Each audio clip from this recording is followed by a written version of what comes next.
Things have changed. This is all developing a lot faster than we anticipated. Grover, why is there half a goat in your pants? So the important thing is not to panic.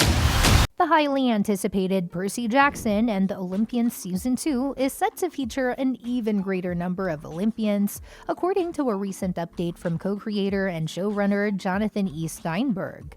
Based on Rick Riordan's best-selling books, the Disney Plus adaptation follows young Percy Jackson, played by Walker Scobell, in his quest to prevent a war among the Olympian gods. The positive reviews and strong viewership for Season 1 quickly led to the official confirmation of Season 2.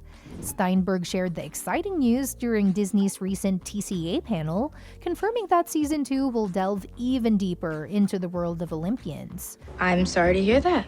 Okay. I want to vote on whether you get to decide we don't vote. Grover, please, can you help your... While specific details about the upcoming season remain under wraps, Steinberg's statement hints at a more extensive exploration of Rick Riordan's source material. He expressed, "We are definitely going to see more Olympians in Season 2. A big part of the show is really exploring that family." Fans can look forward to an enriched narrative as Season 2 expands its focus on the Olympian family, promising more intricate and captivating storylines involving the gods. The news has sparked further anticipation among viewers eager to see the continuation of Percy Jackson's adventures on Disney+. With that being said, let's delve into what to expect from Percy Jackson and the Olympians Season 2. In contrast to the poorly received Percy Jackson movies, the first season of the Disney Plus adaptation was notably faithful to Rick Riordan's source material. Riordan's active involvement as co-creator contributed to this success. Assuming Riordan continues to play a pivotal role in guiding Season 2, fans can anticipate another faithful adaptation.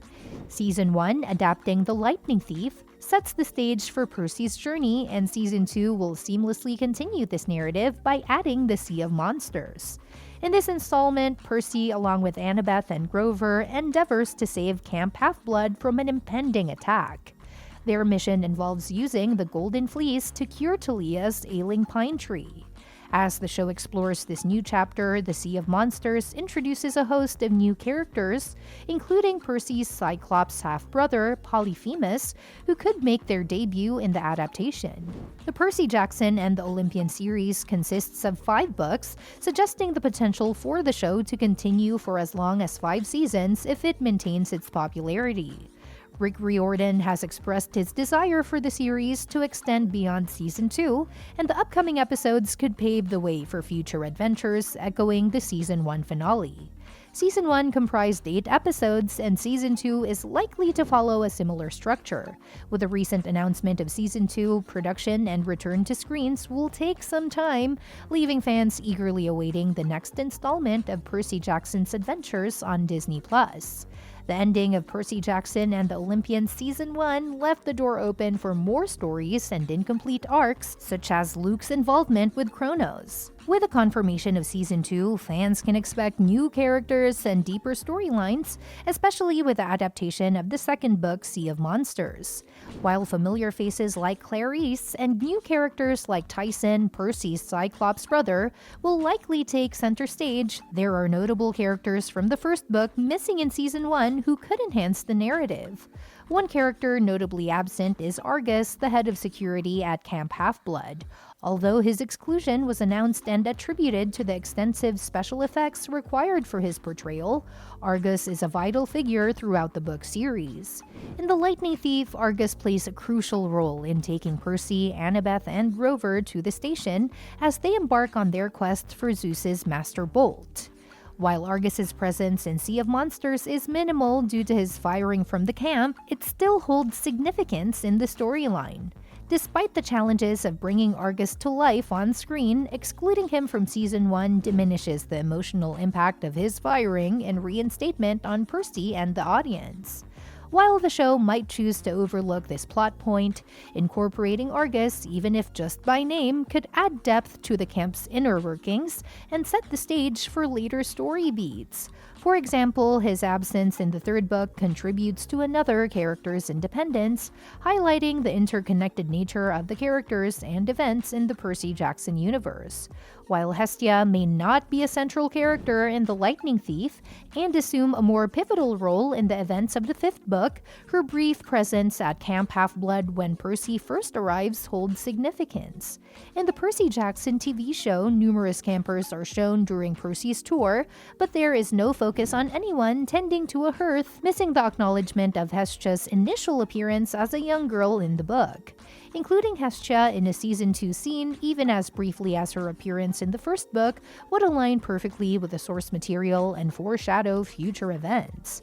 It would also serve as a nod to her last appearance in the Percy Jackson book series, mirroring her initial scene when Percy encounters her.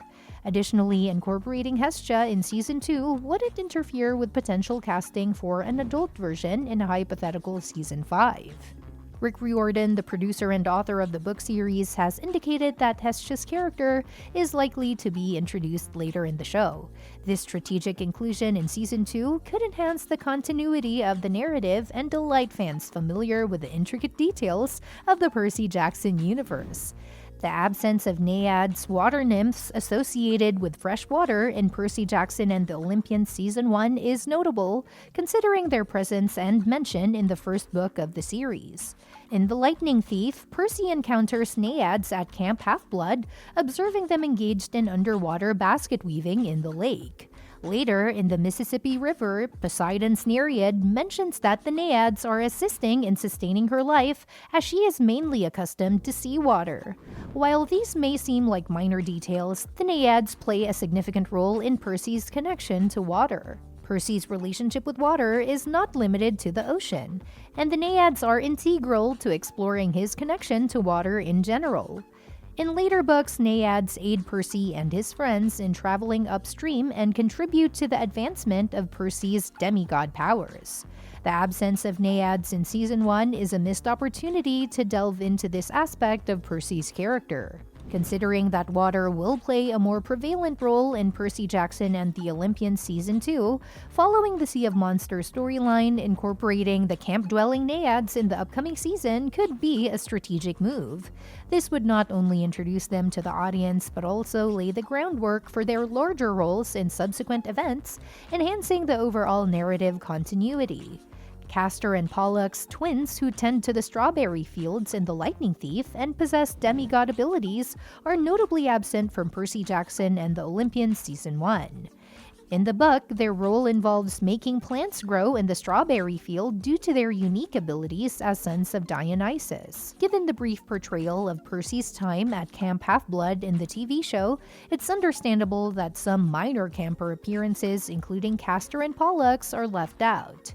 Their exclusion is unfortunate, especially considering their connection to Dionysus, who is a memorable presence in Season 1.